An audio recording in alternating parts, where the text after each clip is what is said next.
Hi friends, welcome to Sangeetha Govindu YouTube channel. మన ఛానల్లో APPSC release చేసినటువంటి నోటిఫికేషన్స్ అన్నింటికీ కూడా అనుగుణంగా మనం వీడియో క్లాసెస్ అయితే మీకు అందించడం జరుగుతుందండి. సో రెగ్యులర్గా ఫాలో అయ్యే వాళ్ళే కాకుండా మనకి వర్కింగ్ చేసేవాళ్ళు కూడా మన క్లాసెస్ని ఫాలో అయ్యే విధంగా వీడియోస్ రూపంలో అందించడం అయితే జరుగుతుంది. ప్రీవియస్ క్లాసెస్ చూడని వాళ్ళు ఎవరైనా ఉంటే మీరు లింక్ డిస్క్రిప్షన్లో ఇస్తున్నామండి. సో మీరు వాచ్ చేయడానికి కంఫర్టబుల్గా ఉంటుంది. మీరు నాట్ ఓన్లీ ఏపీపీఎస్సీ ఎగ్జామ్స్, ఇది ఏపీపీఎస్సీ ఎగ్జామ్స్ కోసమే కాకుండా ఆల్ కాంపిటేటివ్ ఎగ్జామ్స్కి యూజ్ అయ్యే విధంగా మనం సిలబస్ని అయితే ఫ్రేమ్ చేసుకున్నామండి. సో ఆలస్యం చేయకుండా వీడియోలోకి వెళ్ళిపోదాము. అయితే మీకు నా చిన్న రిక్వెస్ట్ అండి. సో వీడియోని చూసే ముందు దయచేసి అందరూ కూడా ఛానల్ని సబ్స్క్రైబ్ చేసుకొని వాళ్ళు ఎవరైనా ఉంటే ఛానల్ సబ్స్క్రైబ్ చేసుకోండి, లైక్ చేయండి, షేర్ చేయండి. మీ కామెంట్స్ ఏమైనా ఉంటే కామెంట్ బాక్స్లో పెట్టండి.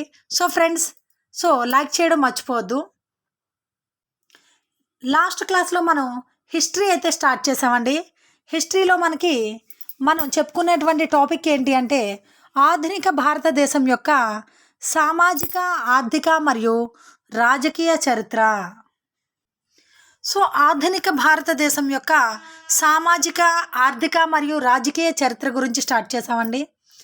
అయితే మన భారతదేశంలో మొట్టమొదటిగా వ్యాపారానికి వచ్చిన వాళ్ళు ఎవరు అంటే ఐరోపా వాళ్ళు.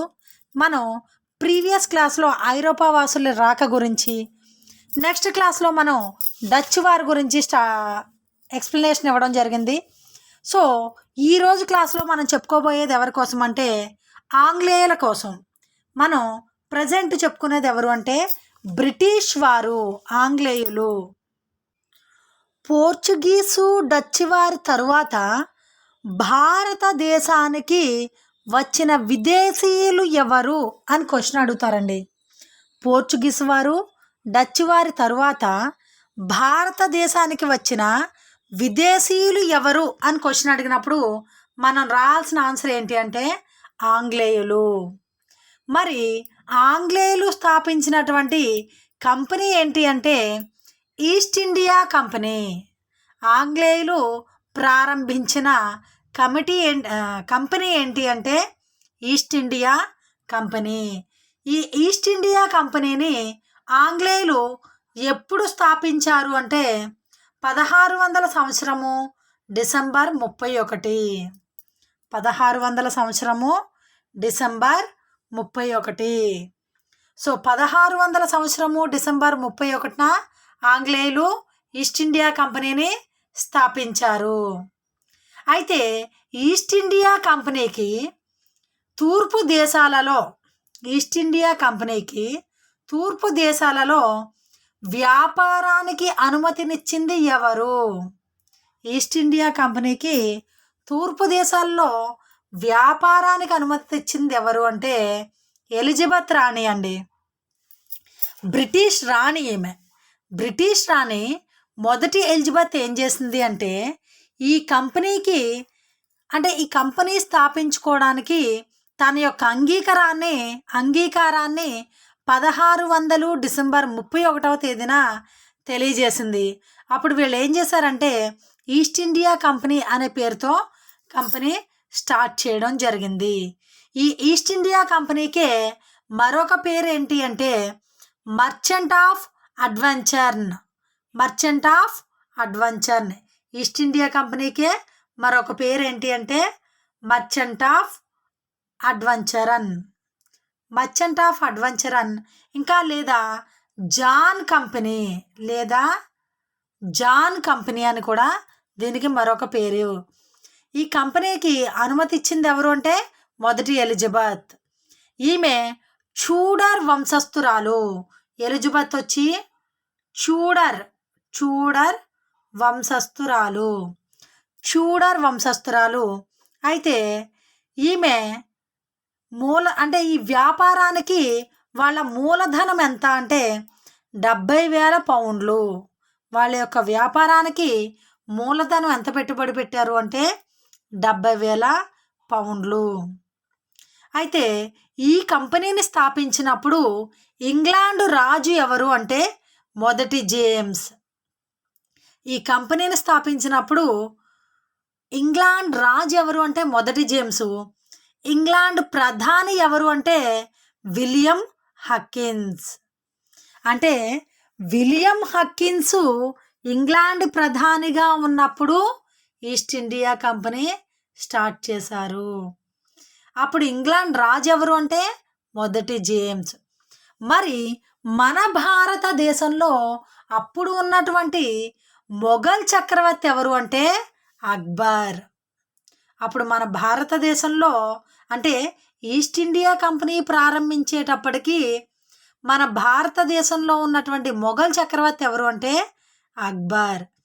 ఈ కంపెనీ పాలన భారతదేశంలో రద్దయిన సంవత్సరం ఏంటి అంటే క్రీస్తు శకం 1858. అంటే స్టార్ట్ అయింది 1600, మరి రద్దయింది 1858. అంటే మీకు 1858 అనగానే ఏం సింక్ అవుతుందండి? 1857 సిపాయిల తిరుగుబాటు. 1857 సిపాయిల తిరుగుబాటు అని చెప్పి చిన్నప్పుడు సోషల్ స్టడీస్లో చదివి ఉంటారు. సో 1857 సిపాయిల తిరుగుబాటు జరిగితే 1858 అంటే సిపాయిల తిరుగుబాటు జరిగిన ఒక సంవత్సరం తర్వాత మనకేం జరిగింది అంటే ఈస్ట్ ఇండియా కంపెనీ పరిపాలన అనేది మన భారతదేశంలో రద్దయింది. ది ఈస్ట్ ఇండియా అనే ఒక పత్రికనైతే స్థాపించారండి. ఆ పత్రికా స్థాపకుడు ఎవరు అంటే Henry Louis Derozio. Henry Louis Derozio the east India company, the east India పత్రికా స్థాపకుడు. ది ఈస్ట్ ఇండియా పత్రిక స్థాపకుడు ఎవరు అంటే Henry Louis Derozio. Henry Louis Derozio. తర్వాత మనకి కోర్ట్ ఆఫ్ డైరెక్టర్స్ అంటే ఏంటండి అంటే ఇంగ్లాండ్లో ఈస్ట్ ఇండియా కంపెనీ వ్యవహారాలు చూడడానికి వాటాదారులంతా కలిసి ఏర్పడ్డారు. ఏం చేశారండి? ఇంగ్లాండ్లో ఈస్ట్ ఇండియా కంపెనీ వ్యవహారాలన్నీ కూడా చూసుకోవడానికి వాటాదారులందరూ కలిసి కోర్ట్ ఆఫ్ డైరెక్టర్లుగా ఏర్పడ్డారు. వీరి యొక్క సభ్యుల సంఖ్య మొత్తం ఎంత అంటే 24 మంది. 24 మెంబర్స్, 24 మంది. ఇంగ్లాండ్లోని ఈస్ట్ ఇండియా కంపెనీ వ్యవహారాలు చూసుకోవడానికి వాటాదారులంతా కలిసి ఏం చేశారండి? కోర్ట్ ఆఫ్ డైరెక్టర్స్గా ఏర్పడ్డారు. వాళ్ళు ఎంతమంది? 24 మంది. Next board of directors. Board of director అంటే ఏంటి? కోర్ట్ ఆఫ్ డైరెక్టర్స్ యొక్క కార్యకలాపాలు చూడడానికి ఎన్నుకున్న వారే board of directors. First company వ్యవహారాలు చూసుకోవడానికి వాటాదారులంతా కలిసి కోర్ట్ ఆఫ్ డైరెక్టర్స్గా ఏర్పడ్డారు. ఈ కోర్ట్ ఆఫ్ డైరెక్టర్స్ యొక్క కార్యకలాపాలు చూడడానికి ఎన్నుకొనబడిన వారే బోర్డ్ ఆఫ్ డైరెక్టర్. వీరు అత్యంత సమర్థవంతంగా ప్రభుత్వము, వాటాదారులు, కంపెనీ ఉద్యోగులతో కలిసి తమ వర్తకాన్ని అనేది నిర్వహించేవారు. ఈ బోర్డ్ ఆఫ్ డైరెక్టర్స్ అనేవాళ్ళు ఏం చేసేవారు అంటే అత్యంత సమర్థవంతంగా ప్రభుత్వం గురించి కానీ లేదా వాటాదారుల గురించి కానీ కంపెనీలో ఉద్యోగులతో కలిసి కానీ తమ కర్తవ్యాన్ని నిర్వహించేవారు. నెక్స్ట్ ఆంగ్లేయులు తూర్పు దేశాలకు చేసిన యాత్రలు. ఆంగ్లేయులు తూర్పు దేశానికి చేసిన యాత్రలు. మొదటి యాత్రలో ఎప్పుడు చేశారు అంటే 1602. 1602లో జేమ్స్ లాంకాస్టైర్ ఈయన నాయకత్వంలో ఇండోనేషియాలోని అచిన్ నౌకా కేంద్రానికి చేరుకున్నారు. మొదటి యాత్రలో 1602వ సంవత్సరంలో జేమ్స్ లాంకాస్టైర్ నాయకత్వంలో ఇండోనేషియాలోని అచిన్ నౌకా కేంద్రానికి చేరుకున్నారు. అంటే ఇది మొదటి నౌకాయానము. రెండవ యాత్రలో హెన్రీ మిల్టన్. మనకి మొదటి యాత్ర వచ్చి జేమ్స్ లాంకాస్టైర్, రెండవ యాత్ర వచ్చి హెన్రీ మిడిల్టన్. హెన్రీ మిడిల్టన్ ఆధ్వర్యంలో మనకి ఆగ్నేసియాలోని అంబయానా నెక్స్ట్ బాండా దీవులకు చేరుకున్నారు. ఆగ్నేషియాలో అంబయానా, బాండా దీవులకు చేరుకున్నారు. అది ఎప్పుడు జరిగింది అంటే రెండవ నౌకాయానం 1605. రెండవ నౌకాయానం వచ్చి 1605. మొదటి నౌకాయాత్ర వచ్చి 1602. మొదటి యాత్రలో జేమ్స్ లాంకాస్టైర్, రెండవ యాత్రలో హెన్రీ మిడిల్టన్. మూడవ నౌకాయాత్రలో ఇది ఎప్పుడు జరిగింది అంటే 1608. అయితే ఈ 1608లో జరిగినటువంటి మూడవ నౌకాయాత్రలో కెప్టెన్ హకిన్స్ ఈయన ఎక్కడికి చేరుకున్నాడు అంటే సూరత్ నగరానికి చేరుకున్నాడు. మూడవ నౌకాయాత్రలో కెప్టెన్ విలియం హకిన్స్ సూరత్ నగరానికి చేరుకున్నాడు. అయితే ఇక్కడ మనం ఇంకొక విషయం చెప్పుకోవాలండి. ఏంటంటే అది మనకి బిఫోరు చెప్పుకున్నటువంటివి. అంటే ఈ మొదటి నౌకాయాత్ర రెండవ నౌకాయాత్ర కూడా జరిగేటప్పుడు మొఘల్ చక్రవర్తి ఎవరు అంటే అక్బర్. మొదటి దానికి రెండవ దానికి కూడా అక్బర్. అయితే మూడవ నౌకాయానం అంటే 1608 దగ్గరకు వచ్చేసరికి కెప్టెన్ విలియం హకిన్స్ నాయకత్వంలో జరిగినటువంటి నౌకాయానం వచ్చేసరికి అక్కడ ఉన్నటువంటి మొఘల చక్రవర్తి ఎవరు అంటే జహంగీర్. అయితే మూడవ నౌకాయాత్రలో కెప్టెన్ హకిన్స్ నాయకత్వంలో 1608లో సూరత్కి చేరుకున్నాడు. అయితే ఇక్కడ ఉన్నటువంటి మొఘల్ చక్రవర్తి ఎవరు అంటే జహంగీర్. ఇక్కడ ఉన్నటువంటి మొఘల్ చక్రవర్తి జహంగీర్. అయితే ఈ జహంగీర్ మొఘల్ చక్రవర్తిగా ఉన్నప్పుడు ఈ హకిన్స్ ఏం చేశారు అంటే ఈస్ట్ ఇండియా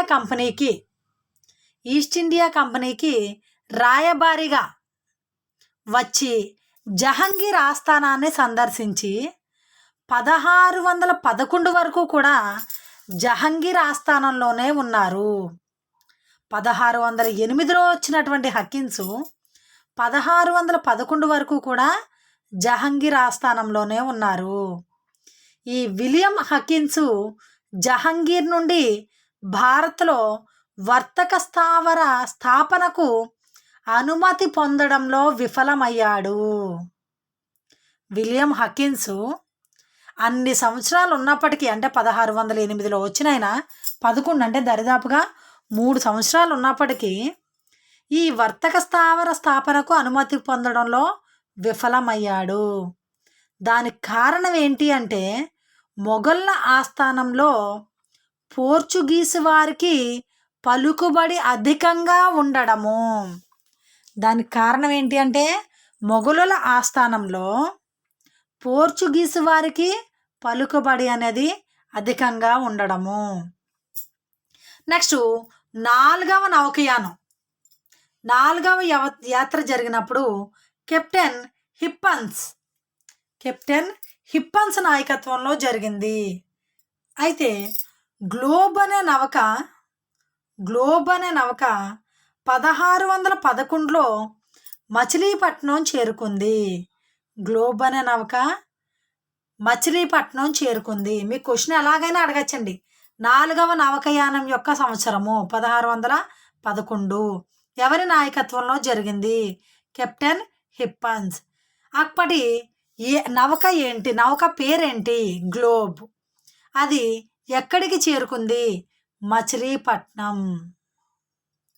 అయితే అప్పటి గోల్కొండ పాలకుడు ఎవరు అంటే మహమ్మద్ కూలీ కుతుబ్ షా. అప్పటి గోల్కొండ పాలకుడు ఎవరు? మహమ్మద్ కూలీ కుతుబ్ షా. మహమ్మద్ కూలీ కుతుబ్ షా. భారతదేశంలో ఆంగ్లేయుల నౌక గ్లోబ్ చేరుకున్న ప్రదేశం మచిలీపట్నం అని చెప్తాము.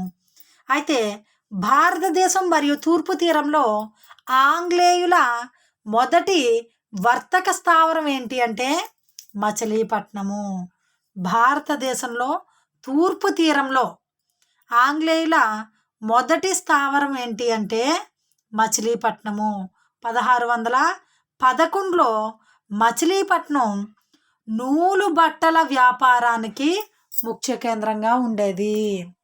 1611లో మచిలీపట్నం దేనికి వ్యాపార కేంద్రంగా ఉండేది అంటే నూలు బట్టల ప్రసిద్ధి, నూలు బట్టల వ్యాపారానికి ముఖ్య కేంద్రంగా ఉండేది. ఇక్కడ మీకు ఇంకొక విషయం చెప్పాలండి. ఎవరి గురించి అంటే సర్ థామస్ రో. సర్ థామస్ రో. సర్ థామస్ రో గురించి ఎందుకు చెప్తున్నాము అంటే మనం ఏమని చెప్పుకున్నామంటే 1608లో ఈ రాయబారిగా వచ్చినటువంటి హకిన్స్ జహంగీర్ ఆస్థానంలో ఉన్నప్పటికీ ఆ వ్యాపార నిమిత్తము వర్తక స్థావరాన్ని ఏర్పాటు చేసుకోవడానికి అనుమతి పొందడంలో విఫలమయ్యారు అని చెప్పాము. అయితే తరువాత 1615లో బ్రిటిష్ రాజు ఏం చేశారంటే మొదటి జేమ్స్ బ్రిటిష్ రాజుగా ఉన్నారు. ఆయన ఏం చేశాడంటే తన రాయబారిగా సర్ థామస్ రోను జహంగీర్ ఆస్థానానికి పంపించాడు. సర్ థామస్ రోని జహంగీర్ ఆస్థానానికి పంపించాడు. అయితే ఈ థామస్ రో ఏం చేశారంటే ఇతను భారత్కు వచ్చిన సంవత్సరం చూసినట్లయితే 1615 సెప్టెంబర్ 24. 1615 సెప్టెంబర్ 24. అయితే భారతదేశంలో మొఘల్ సామ్రాజ్యంలో ఎక్కడైనా సరే వర్తక స్థావరం ఏర్పాటు చేసుకునేందుకు జహంగీర్ నుంచి అనుమతిని పొందాడు. జహంగీర్ నుంచి వర్తక స్థావరాన్ని ఏర్పాటు చేసుకోవడానికి అనుమతి పొందిన రాయబారి, బ్రిటిష్ రాయబారి ఎవరు అంటే సర్ థామస్ రో. మరి విఫలమైన రాయబారి ఎవరు అంటే హకిన్స్. అయితే ఈయన 1615 నుంచి 1619 వరకు కూడా ఆస్థానంలోనే, జహంగీర్ ఆస్థానంలోనే ఉండిపోయి తర్వాత బయలుదేరి ఇంగ్లాండ్కి వెళ్ళిపోయాడు. అయితే ఈ సర్ థామస్ అనే ఆయన మనకి ఒక కొటేషన్ అయితే ఇవ్వడం జరిగిందండి. అది వెరీ వెరీ ఇంపార్టెంట్ అండి. అదేంటంటే యుద్ధము వ్యాపారము ఒకే చోట సహజీవనం చేయలేవు. యుద్ధము వ్యాపారము ఒకే చోట సహజీవనం చేయలేవు అని పేర్కొన్నది ఎవరు అంటే సర్ థామస్ రో. సర్ థామస్ రో. నెక్స్ట్ మనకి 5వ నౌకయాత్రలో డేవిడ్ మిడిల్టన్.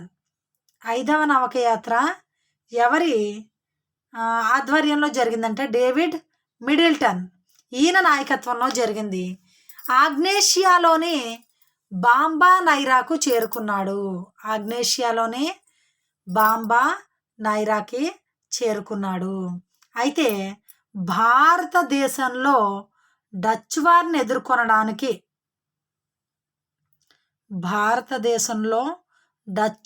ఎదుర్కొనడానికి ఆంగ్లేయులు థామస్ డెలే వర్జీనియాని భారతదేశానికి పంపారు. భారతదేశంలో ఉన్నటువంటి డచ్ వారిని, అంటే ఏంటి, పోర్చుగీస్ వారి తర్వాత ఎవరు వచ్చారు? డచ్ వారు కదండి. వాళ్ళని ఎదుర్కోవడానికి ఏం చేశారు అంటే థామస్ డెలే వర్జీనియాని పంపారు. అయితే ఇతను 1619లో ఆగస్టులో మచిలీపట్నంలో మరణించాడు. 1619లో మచిలీపట్నంలో మరణించారు. అయితే ఈ ఆంగ్లేయులకి డచ్ వారికి మధ్య సంఘర్షణలు అనేవి స్టార్ట్ అయ్యాయి, అంటే గొడవలు స్టార్ట్ అయ్యాయి. ఆంగ్లేయులకి డచ్ వారికి మధ్య సంఘర్షణలు స్టార్ట్ అయ్యాయి. అది ఎప్పుడు స్టార్ట్ అయ్యాయంటే 1623 సంవత్సరం 1623 ఫిబ్రవరిలో డచ్ వారు ఇండోనేషియాలోని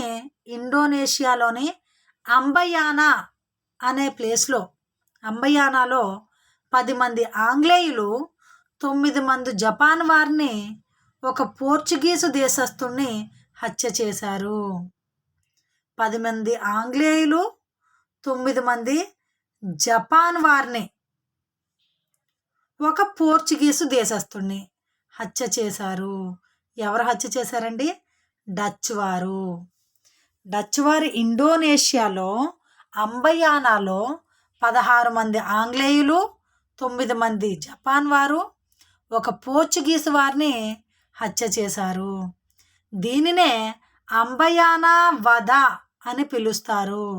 దీనినే ఏమని పిలుస్తారు? అంబయానా వధ అని పిలుస్తారు. దీనితో ఆంగ్లేయులు తూర్పు ఇండియా దీవులపై ఆశలు వదులుకొని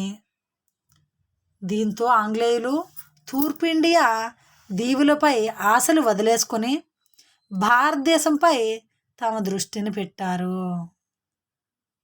అంటే వీళ్ళు అక్కడ హత్య గావించబడడం వల్ల అప్పుడు వీళ్ళు ఏం చేశారంటే తూర్పు ఇండియా దీవులపై ఆశలు వదిలేసుకుని అప్పుడు భారతదేశం పైన దృష్టి పెట్టింది ఎవరు అంటే ఆంగ్లేయులు. నెక్స్ట్ ఆంగ్లో పోర్చుగీస్ వారి ఘర్షణలు. జేమ్స్ I అనే ఇంగ్లాండ్ రాజు జహంగీర్ ఆస్థానానికి 2 దౌత్య బృందాలని పంపించాడు. ఇందాక మనం చెప్పుకున్నాం కదండి, జేమ్స్ I అనే ఆయన ఇంగ్లాండ్ యొక్క రాజు అని చెప్పుకున్నాము సర్ థామస్ గురించి చెప్పినప్పుడు. అయితే ఇక్కడ మనకి కెప్టెన్ హకిన్స్ నాయకత్వంలో 1608 నుంచి 11 వరకు పోర్చుగీసు వారి ప్రభావం వలన సూరత్లో అనుమతించిన వర్తక వ్యాపారాన్ని జహంగీర్ ఏం చేశాడంటే రద్దు చేశాడు. కెప్టెన్ హకిన్స్ నాయకత్వంలో మనకి సూరత్లో అనుమతించిన వర్తక వ్యాపారాన్ని ఎవరు రద్దు చేశారు అంటే జహంగీర్. తర్వాత 1613లో కెప్టెన్ బేస్ అనే ఆంగ్లేయ సేనాని పోర్చుగీసు వారిని స్వాలీ యుద్ధంలో ఓడించడం వలన పోర్చుగీస్ వారిని ఏం చేశాడండి? స్వాలీ యుద్ధంలో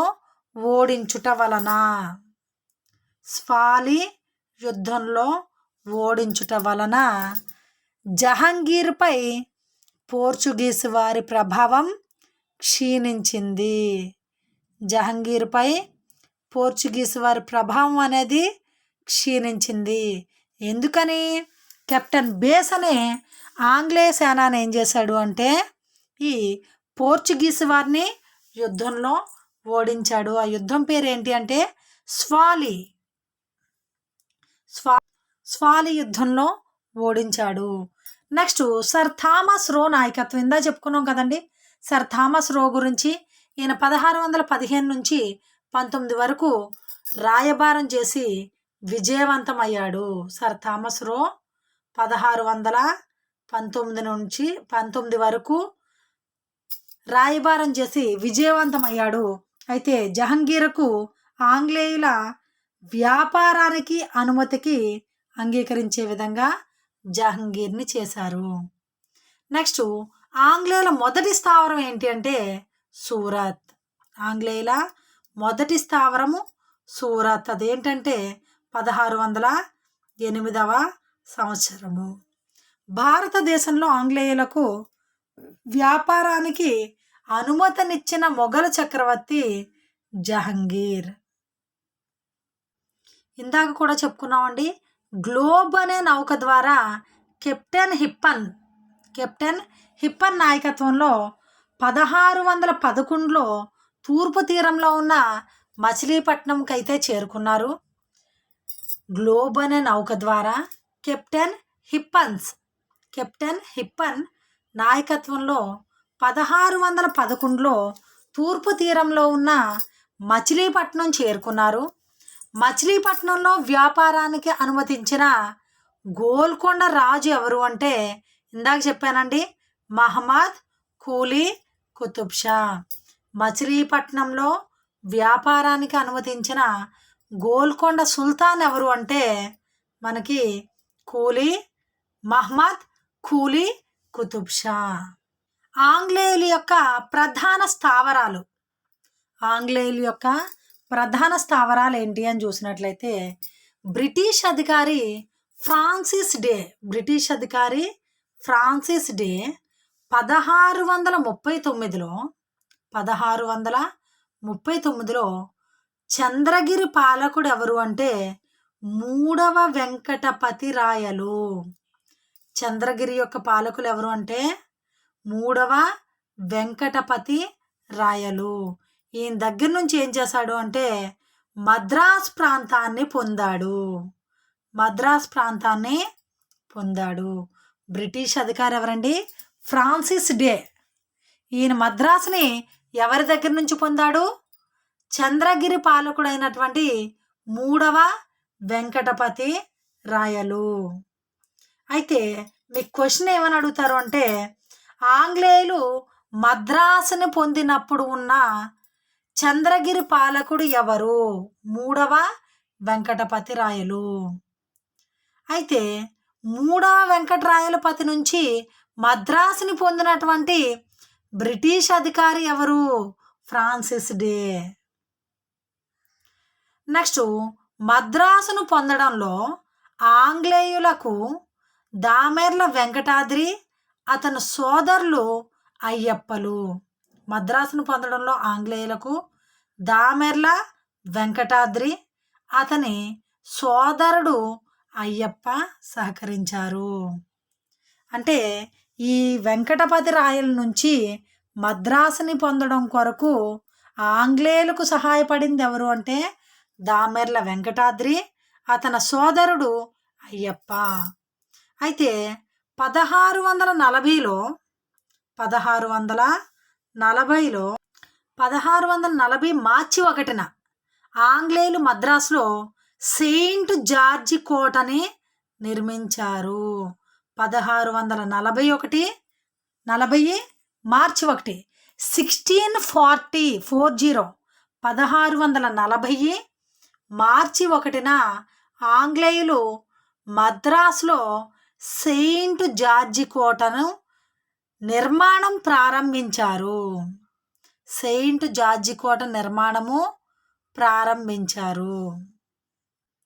1688లో మున్సిపల్ కార్పొరేషన్గా మద్రాస్ అనేది గుర్తించబడింది. 1688లో మద్రాస్ని మున్సిపల్ కార్పొరేషన్గా గుర్తించారు.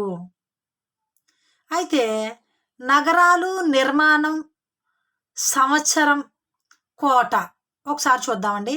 మద్రాసు నగరాన్ని నిర్మించింది ఎవరు అంటే ఫ్రాన్సిస్ డే మద్రాసు నగరంలో ఉన్న సెయింట్ జార్జి కోటని 1639లో నిర్మించడం జరిగింది. బొంబాయిలో గెరాల్డ్ అంజీర్ సెయింట్ డేవిడ్ కోటని 1668లో నిర్మించడం జరిగింది. మద్రాసులో సెయింట్ జార్జి కోట, బొంబాయిలో సెయింట్ డేవిడ్ కోట. 1668లో గెరాల్డ్ అంజీర్ అనే ఆంగ్లేయ రాయబారి నిర్మించడం జరిగింది. నెక్స్ట్, ఈ కలకత్తాలో జాబు చార్నాక్ 1689లో విలియం కోటని నిర్మించడం జరిగింది. 1689లో విలియం కోటని కలకత్తాలో జాబ్ చార్నాక్ నిర్మించడం జరిగింది. ఇతర స్థావరాలు చూసినట్లయితే మనకి సూరత్ అనేది 1608వ సంవత్సరము.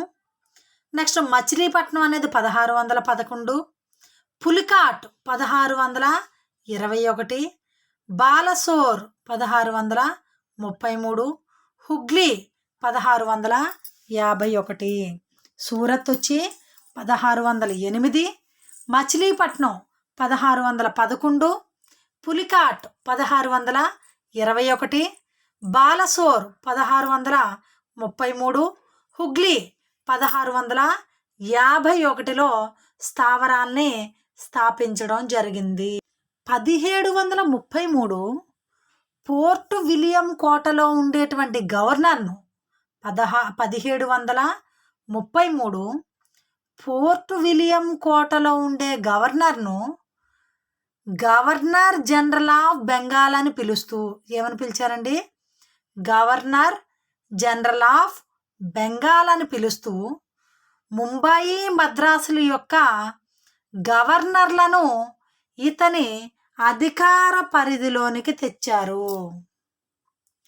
పోర్ట్ విలియం కోటలో ఉండేటువంటి గవర్నర్ని గవర్నర్ జనరల్ ఆఫ్ బెంగాల్ అని పిలుస్తూ ముంబాయి మద్రాసుల గవర్నర్లను ఏం చేశారు అంటే ఇతని అధికార పరిధిలోనికి తెచ్చారు.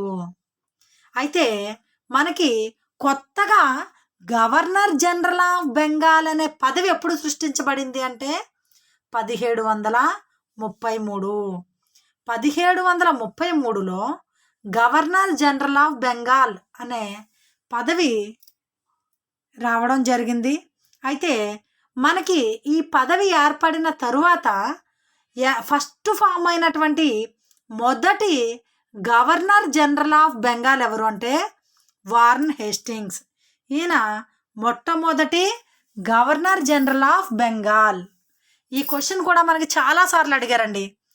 మొదటి గవర్నర్ జనరల్ ఆఫ్ బెంగాల్ ఎవరు అంటే వారన్ హేస్టింగ్స్. అయితే 1833 చార్టర్ చట్టం ద్వారా 1833 చార్టర్ చట్టం ద్వారా గవర్నర్ జనరల్ ఆఫ్ ఇండియాను అంటే ఈ గవర్నర్ జనరల్ ఆఫ్ బెంగాల్ని కాస్త గవర్నర్ జనరల్ ఆఫ్ ఇండియాగా మార్చారు. ఇక్కడ మనకి 2 క్వశ్చన్స్ ఉన్నాయండి. మొదటి గవర్నర్ జనరల్ ఆఫ్ ఇండియా ఎవరు? మొదటి గవర్నర్ జనరల్ ఆఫ్ బెంగాల్ ఎవరు? Warren Hastings. ఇది ఎప్పుడు ఏర్పడింది అంటే 1733. అయితే 1733లో ఏర్పడిన మొదటి గవర్నర్ జనరల్ ఆఫ్ బెంగాల్ను గవర్నర్ జనరల్ ఆఫ్ ఇండియాగా మార్చింది ఎప్పుడు?